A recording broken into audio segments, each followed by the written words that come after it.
Bonjour à tous et bienvenue. Avez-vous déjà ressenti un vide intérieur, une distance entre vous et le divin? Vous demandez-vous si vos actions, vos pensées, sont en accord avec la volonté de Dieu? Aujourd'hui, nous allons plonger au cœur d'une question essentielle, une question qui touche l'âme de chacun, les péchés qui déplaisent profondément à Dieu. Ces obstacles invisibles qui nous empêchent de vivre pleinement notre foi, de goûter à la joie véritable et à la paix intérieure. Il y en a 4 en particulier, des pièges subtils mais redoutables, que vous devez fuir à tout prix. Restez avec nous, car ce que vous allez découvrir pourrait non seulement éclairer votre chemin, mais aussi transformer votre vie de manière radicale. Nous allons explorer ensemble comment retrouver une relation authentique et épanouissante avec Dieu. Il est important de comprendre réellement ce que c'est le péché car, trop souvent, nous nous laissons piéger par une vision superficielle. Nous pensons qu'il s'agit simplement d'une liste d'interdits, d'actions extérieures à éviter. Or, le péché est bien plus profond et insidieux. C'est tout ce qui nous éloigne de Dieu, tout ce qui brise la communion, la relation d'amour qu'il désire ardemment entretenir avec nous. C'est un choix, une orientation de notre cœur qui nous détourne de sa lumière et de sa vérité. Beaucoup se concentrent sur les apparences, sur les rituels extérieurs, croyant que l'abstention de certains aliments ou le respect de certaines traditions suffisent à plaire à Dieu. Mais Dieu, dans sa sagesse infinie, regarde au plus profond de notre être. Il désire une transformation intérieure, un changement radical de notre cœur. Il recherche un amour sincère, une foi authentique qui se traduit par des actions concrètes, par une vie vécue en accord avec les valeurs de l'Évangile. Il ne suffit pas de dire qu'on croit, il faut le vivre. Comme le dit le prophète Ésaïe, Dieu ne se contente pas de nos jeûnes et de nos sacrifices extérieurs. Il veut que nous détachions les chaînes de la méchanceté, que nous délions les liens de la servitude, que nous renvoyions libres les opprimés, que nous partagions notre pain avec celui qui a faim. C'est cela, le véritable sacrifice qui plaît à Dieu, l'amour en action, la compassion qui se manifeste dans nos gestes, nos paroles et nos attitudes. C'est une sincérité du cœur qui se reflète dans notre vie quotidienne, dans nos relations avec les autres, dans notre engagement envers la justice et la vérité. Alors, quels sont ces 4 péchés graves qui déplaisent tant à Dieu, ces obstacles qui nous éloignent de sa lumière et de son amour? L'hypocrisie, c'est un piège subtil mais redoutable. C'est le masque que l'on porte pour paraître pieux, vertueux, alors que notre cœur est rempli d'orgueil, de jugement et de mauvaises intentions. C'est critiquer les autres avec sévérité, pointer leurs défauts, tout en négligeant les nôtres, en fermant les yeux sur nos propres faiblesses. C'est se cacher derrière des pratiques religieuses, des rituels extérieurs, tout en négligeant les commandements les plus fondamentaux de l'amour. Jésus lui-même a dénoncé avec force les hypocrites, les comparant à des sépulcres blanchis, beaux à l'extérieur mais remplis de corruption à l'intérieur. Dieu voit à travers les apparences, il sonde les cœurs et connaît nos pensées les plus intimes. Il ne se laisse pas tromper par les faux-semblants. L'hypocrisie est une offense à la vérité, une trahison de la confiance que Dieu nous accorde. 2. Le manque d'amour envers son prochain, l'amour est le fondement de la loi divine, le cœur de l'Évangile. Le manque d'amour envers son prochain se manifeste de multiples façons. C'est refuser de pardonner, laisser la rancœur, la colère et l'amertume empoisonner nos relations, nous enfermer dans un cercle vicieux de haine et de vengeance.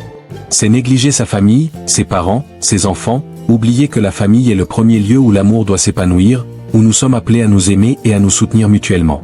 C'est ignorer les besoins des plus vulnérables, des plus démunis, refuser de partager nos ressources, notre temps, notre compassion. C'est oublier que l'amour est le commandement le plus important, celui qui résume toute la loi. Dieu nous appelle à aimer sans condition, comme il nous aime, un amour qui se donne, qui se sacrifie, qui pardonne, qui espère, qui croit. 3. La médisance et le jugement, nos paroles ont un pouvoir immense, elles peuvent construire ou détruire, guérir ou blesser. La médisance et le jugement sont des armes redoutables qui peuvent causer des ravages dans la vie des autres. C'est parler mal des autres, répandre des rumeurs, des calomnies, des mensonges, dans le but de nuire à leur réputation, de les discréditer, de les rabaisser. C'est juger les autres avec sévérité, les condamner sans chercher à comprendre, sans faire preuve de compassion, sans se rappeler que nous sommes tous pécheurs et que nous avons tous besoin de la miséricorde de Dieu. C'est oublier que seul Dieu est le juge suprême, qu'il connaît les cœurs et les intentions, et que nous n'avons pas le droit de nous ériger en juge de nos frères et sœurs. Dieu nous demande de construire, pas de détruire, de bénir, pas de maudire, de consoler, pas d'affliger. 4. L'ingratitude. La gratitude est une vertu essentielle qui nous ouvre à la joie, à la paix et à la communion avec Dieu. L'ingratitude, au contraire, nous enferme dans un cercle vicieux de mécontentement, de frustration et de négativité. C'est oublier de remercier Dieu pour ses bienfaits innombrables, pour sa grâce infinie, pour son amour inconditionnel. C'est se plaindre constamment, murmurer, critiquer, au lieu de voir les bénédictions qui nous entourent, les dons que Dieu nous fait chaque jour.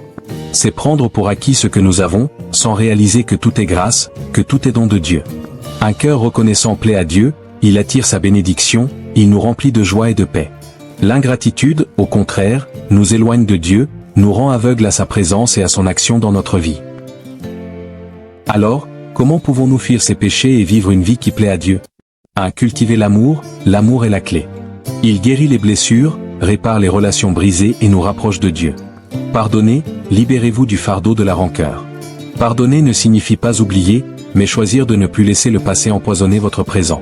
Réconciliez-vous, faites le premier pas pour rétablir les liens rompus. L'orgueil peut être un obstacle, mais l'amour est plus fort. Aimez sans condition.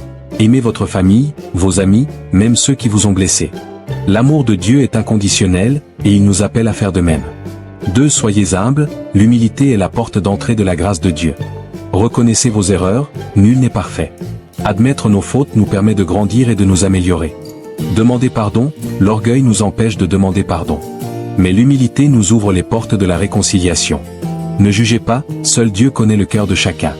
Nous sommes tous pécheurs, et nous avons tous besoin de sa miséricorde. 3. Soyez reconnaissants, la gratitude est une attitude du cœur qui plaît à Dieu. Remerciez Dieu chaque jour, pour ses bienfaits, sa grâce, son amour inconditionnel. Prenez le temps de reconnaître ses bénédictions dans votre vie. Exprimez votre gratitude, par la prière, par vos actions, par vos paroles. Un cœur reconnaissant attire la bénédiction de Dieu. 4. Priez, la prière est le souffle de l'âme, le lien qui nous unit à Dieu. Passez du temps avec Dieu, dans le silence, dans la méditation, dans la lecture de la Bible. Parlez-lui de vos joies, de vos peines, de vos luttes, il est toujours à l'écoute, prêt à vous consoler, à vous guider, à vous fortifier. La prière n'est pas une formule magique, c'est une relation d'amour, une conversation intime avec votre Père Céleste. 5. Agissez, la foi sans les œuvres est morte. Mettez votre foi en action, aidez les autres, soyez généreux, soyez un témoin de l'amour de Dieu. Servez votre prochain, Jésus a dit, ce que vous avez fait au plus petit de mes frères, c'est à moi que vous l'avez fait. Soyez un exemple, que votre vie reflète l'amour et la lumière de Dieu. Vos actions parleront plus fort que vos mots. Ces 4 péchés que nous avons explorés ensemble sont de véritables obstacles, des murs invisibles qui nous séparent du bonheur authentique et de la relation profonde que nous aspirons à avoir avec Dieu. Ils agissent comme des ombres, obscurcissant notre vision et nous empêchant de voir la lumière divine qui brille en nous et autour de nous. Mais la bonne nouvelle, celle qui remplit nos cœurs d'espoir et de joie, c'est que nous pouvons les surmonter. Dieu, dans son amour infini, nous donne la force et la grâce nécessaires pour changer, pour nous libérer de ces chaînes qui nous retiennent captifs. Il nous offre la possibilité de renaître, de devenir des êtres nouveaux, transformés par sa puissance et son amour. Alors, aujourd'hui, je vous lance une invitation sincère à l'introspection. Prenez un moment de calme, de silence, et plongez au plus profond de votre être. Examinez votre cœur avec honnêteté et humilité. Quelles sont les pensées, les attitudes, les comportements qui vous éloignent de Dieu? Quelles sont les actions, les paroles qui blessent votre prochain? Y a-t-il des domaines de votre vie où vous sentez le besoin de changer, de vous améliorer, de vous rapprocher de la volonté divine? N'ayez pas peur de regarder en face vos faiblesses, vos erreurs, vos péchés. Dieu n'est pas là pour vous juger, mais pour vous aimer, vous pardonner et vous aider à grandir. Il est toujours là, prêt à vous accueillir à bras ouverts, à vous consoler, à vous guider sur le chemin de la vérité et de la vie. Si cette vidéo a touché votre cœur, si elle a suscité en vous une prise de conscience, un désir de changement, n'hésitez pas à la partager avec vos proches, vos amis, votre famille. Ensemble, nous pouvons nous soutenir, nous encourager, nous aider à marcher sur le chemin de la sainteté. Abonnez-vous à ma chaîne pour ne pas manquer mes prochaines vidéos inspirantes, mes réflexions, mes témoignages, qui vous aideront à approfondir votre foi et à vivre une vie plus épanouissante. Et surtout, prenez un moment de silence, de recueillement, et parlez à Dieu. Exprimez-lui vos joies, vos peines, vos doutes, vos espoirs. Demandez-lui de vous guider, de vous pardonner, de vous transformer à son image. Confiez-lui vos luttes, vos faiblesses, vos péchés. Il est toujours à l'écoute, prêt à vous répondre, à vous consoler, à vous fortifier. Que Dieu vous bénisse abondamment, qu'il remplisse votre cœur de sa paix, de sa joie et de son amour.